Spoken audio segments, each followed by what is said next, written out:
तो students, last time we were studying the damped simple harmonic motion for the electrical case when we took the LCR oscillator. तो उसमें हमने आपको बताया था कि 3 केसेस अराइज होते हैं. मैं वो केसेस आपको द्वारा पीछे अपने नोट्स में दिखा देता हूँ कि कैसे हमने 3 केसेस की बात की थी. और लास्ट टाइम हमने एक केस उसमें से ऑलरेडी स्टडी कर लिया था. तो ये हमारे 3 केसेस थे जो मैं अभी आपको बताने जा रहा हूँ. ये 3 केसेस थे.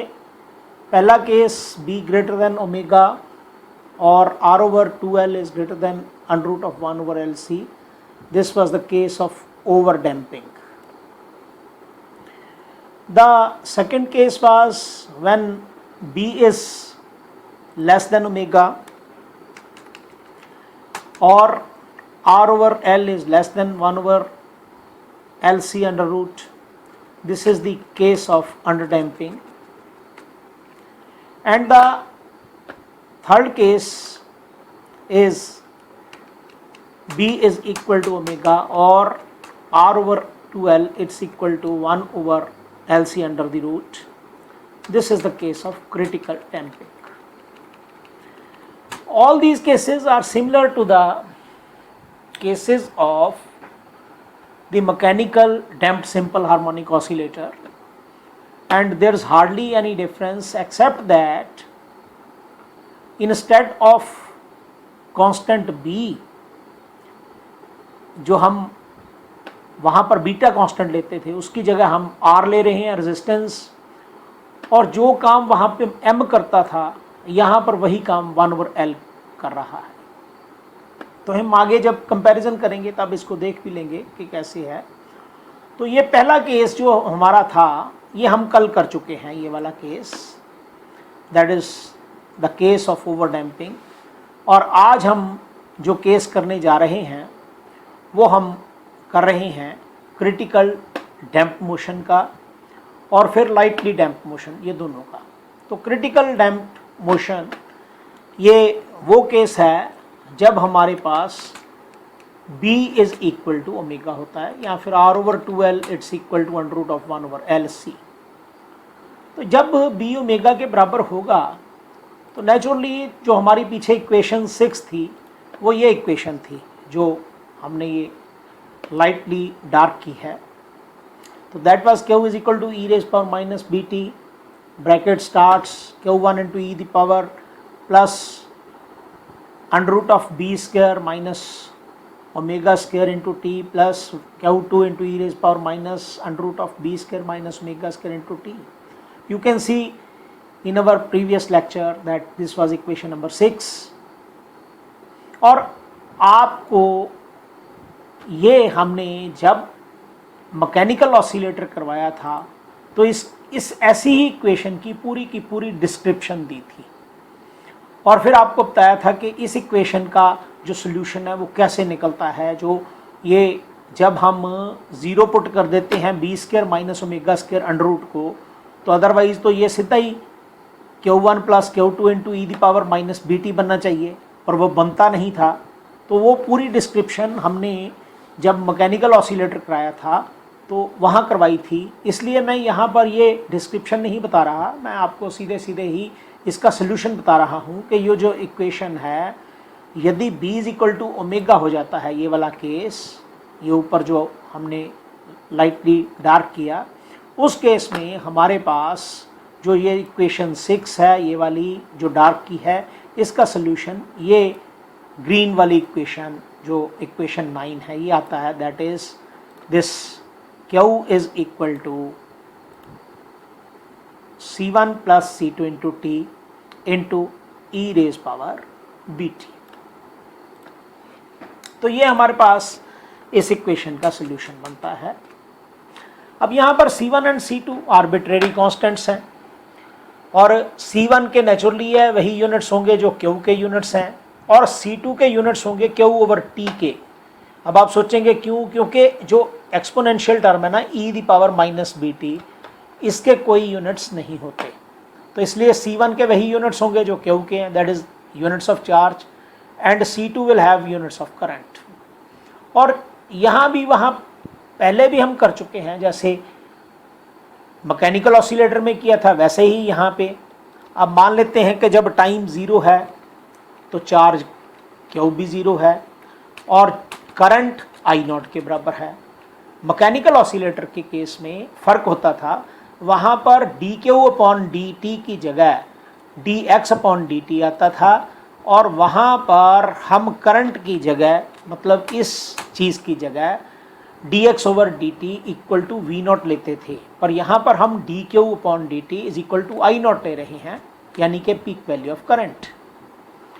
तो यहाँ से हम ये ऊपर वाली जब इक्वेशन नंबर 9 इस्तेमाल करेंगे और इसको डिफ्रेंशिएट करके इस्तेमाल करेंगे, क्योंकि 9 इक्वेशन जो ऊपर हमने बताई dQ/dt तो तभी मिल सकता है जब हम इस इक्वेशन को डिफ्रेंशिएट करें। तो डिफ्रेंशिएट करने के बाद हम वैल्यूज़ पुट करते हैं। पिछले केस में तो मैंने ये करके भी दिखाया था, तो इस केस में तो आपके लिए मैं होम टास्क छोड़ रहा हूँ, आप अपने आप इसको करेंगे। तो यहाँ इन इक्वेशंस को सॉल्व करने के बाद हमारे पास आएगा C1 is equal to 0 and C2 is equal to I0।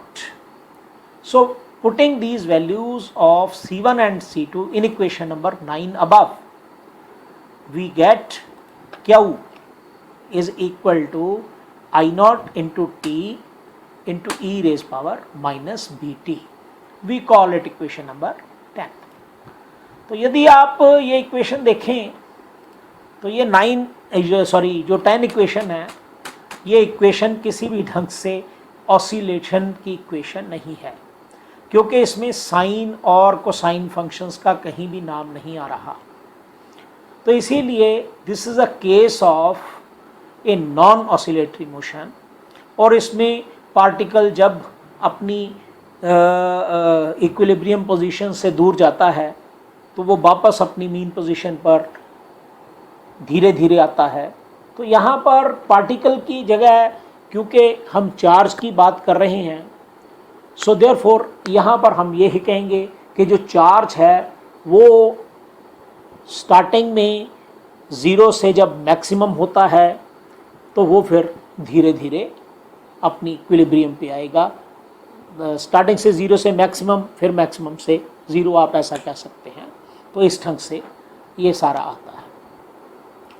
तो ये हमारा क्रिटिकल डैम्पिंग का केस था। और यदि हम इसका एक ग्राफ प्लॉट करना चाहते हैं, ये इस इक्वेशन 10 के लिए, इक्वेशन 10 में आप देख सकते हैं कि Q वर्सेस T वेरिएशन हो रही है, और Q वर्सेस T वेरिएशन में हम एक ग्राफ भी प्लॉट कर सकते हैं। तो वो जो हमारा ग्राफ है वो कुछ इस ढंग से आता है। ये हमने बताया displacement time graph of critically damped electrical system.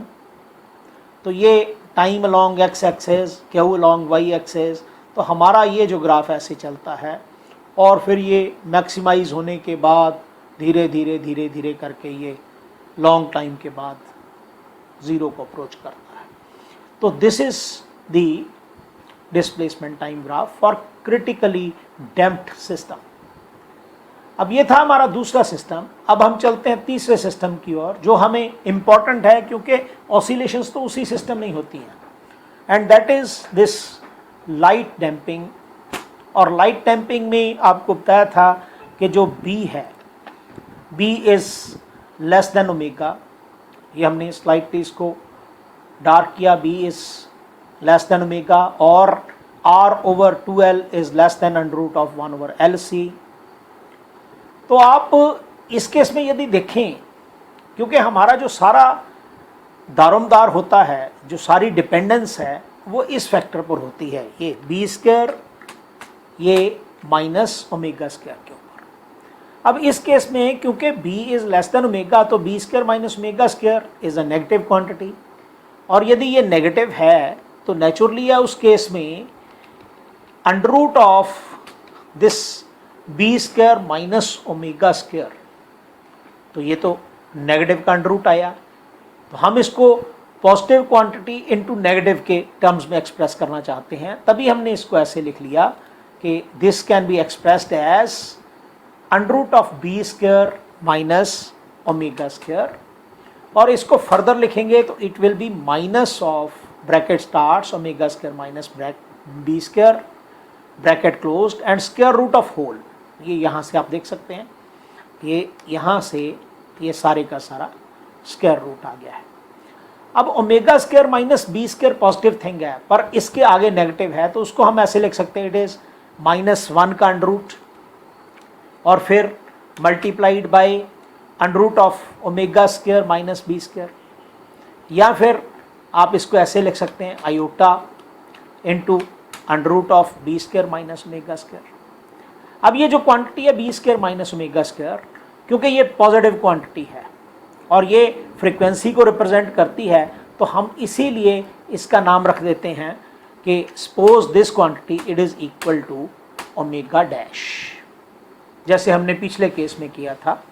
तो इसीलिए जो हमारी ये स्टार्टिंग वाली क्वांटिटी है that is B square minus omega square, तो B square minus omega square ये can be expressed as iota omega dash. So इसीलिए यदि हम ये B square minus omega square को आयोटा ओमेगा डैश के बराबर पुट करेंगे अपनी 6 इक्वेशन में, 6th इक्वेशन थी हमारी, और वो ये थी, हम बार बार 6 इक्वेशन के ऊपर ला रहे हैं, ये इक्वेशन थी हमारी, that is Q is equal to e raise power minus B T bracket starts Q1 into e the power plus under root of B square minus omega square into T plus Q2 into e raise power minus under root of B square minus omega square into T.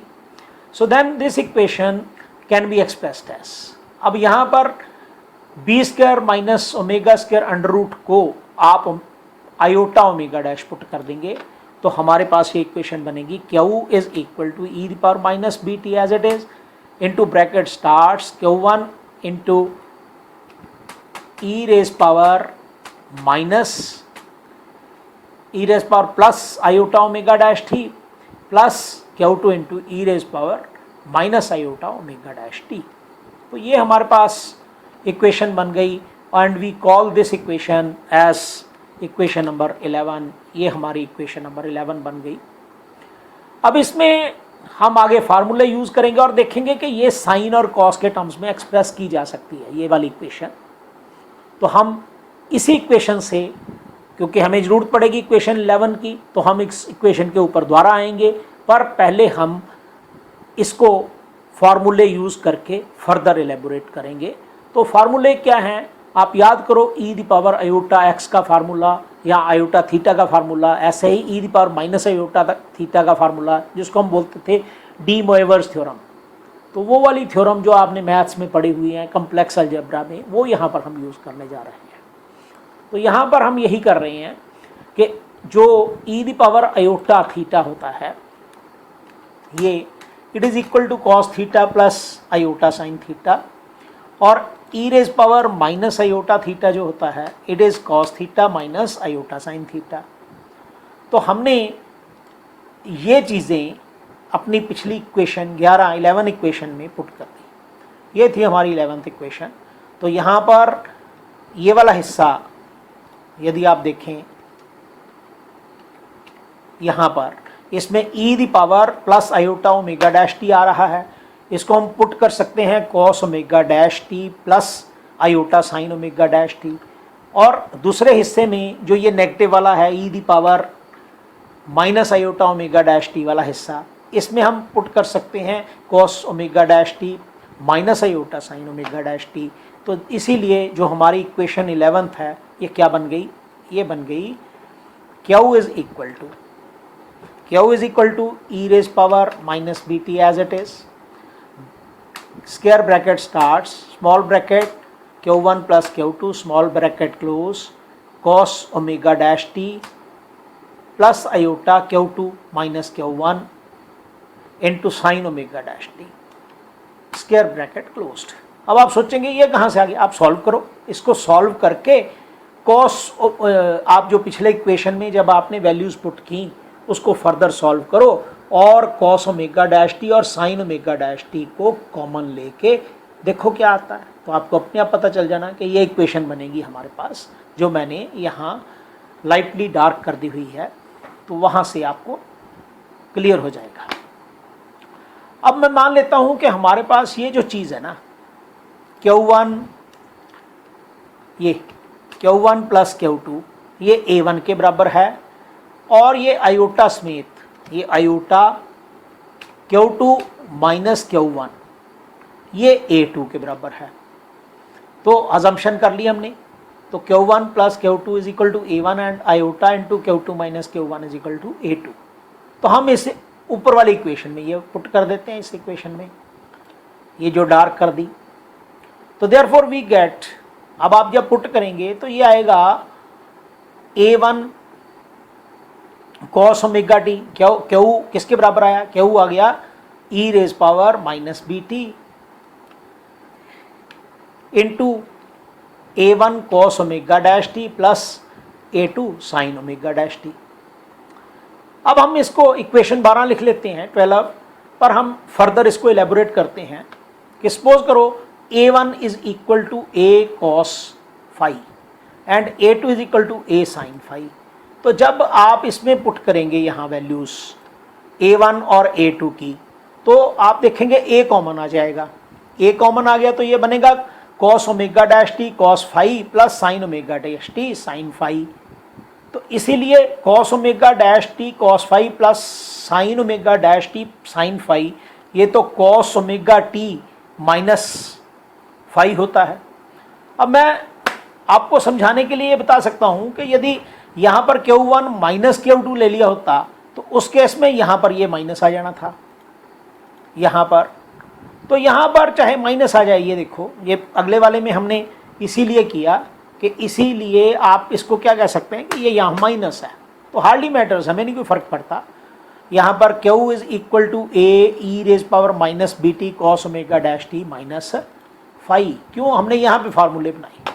हाँ, यदि यहाँ पर आप Q1 minus Q2 ले लेते तो उस case में ये नेगेटिव साइन यहाँ आ जाना था ऊपर इस जगह पे, यहाँ मेरा कर्सर है। तो यदि यहाँ नेगेटिव आ जाता तो उस केस में यहाँ इक्वेशन 12 में जहाँ मेरा कर्सर है तो प्लस की जगह माइनस आ जाना था। तो उस केस में यहाँ ये उत्तर आना था 13th इक्वेशन में, ये प्लस साइन आ जाना था। जैसे मैंने पीछे आपको बताया था, ये बिल्कुल उसी ढंग से ही है। और पीछे भी हमने बताया था कि A is equal to under root of A1 square, वहाँ भी हम स्क्वायर लगाना भूल गए थे, यहाँ भी हम स्क्वायर लगाना भूल गए। ये A1 square plus A2 square है, ठीक है। तो ये आप ध्यान देना, यहाँ पर ये A इसका स्क्वायर जमा करके ना यहाँ पर, या तो हम यहाँ स्क्वायर लगा देते तो ये वाली जो चीज़ बननी है ये बनेगी A is equal to under root of A1 square plus A2 square. तो स्क्वायर हैज़ बीन मिस्ड, वो आप ध्यान रखेंगे यहाँ। और phi is equal to tangent inverse A2 over A1, ये हमने पहले भी आपको करके बता दिया था कि कैसे कैसे होता है। तो हम यहाँ पर सिर्फ प्लस माइनस का खेल है, ये सिर्फ आप यदि इसको माइनस ले लेते हैं तो उस केस में यहाँ माइनस आ जाएगा। ये देखो मैं आपको करके ही दिखा देता हूँ कि मान लो मैं इस कहता हूँ ये माइनस है, जब ये माइनस आएगा तो उस केस में यहाँ पर ये माइनस आ जाएगा। और यदि ये माइनस आ गया तो उस केस में A1 इज इक्वल टू ये ऐसे ही रहेगा, और यहाँ पर ये जो निचले वाला है यहाँ प्लस आ जाएगा। तो उस केस में इक्वेशन 13 ऐसे बन जाएगी। ये आपके चॉइस में है कि आप यहाँ पर जो अपने कांस्टेंट्स हैं वो किस ढंग से चूज़ करना चाहते हैं, तो आप इस ढंग से आप कर सकते हैं इसको।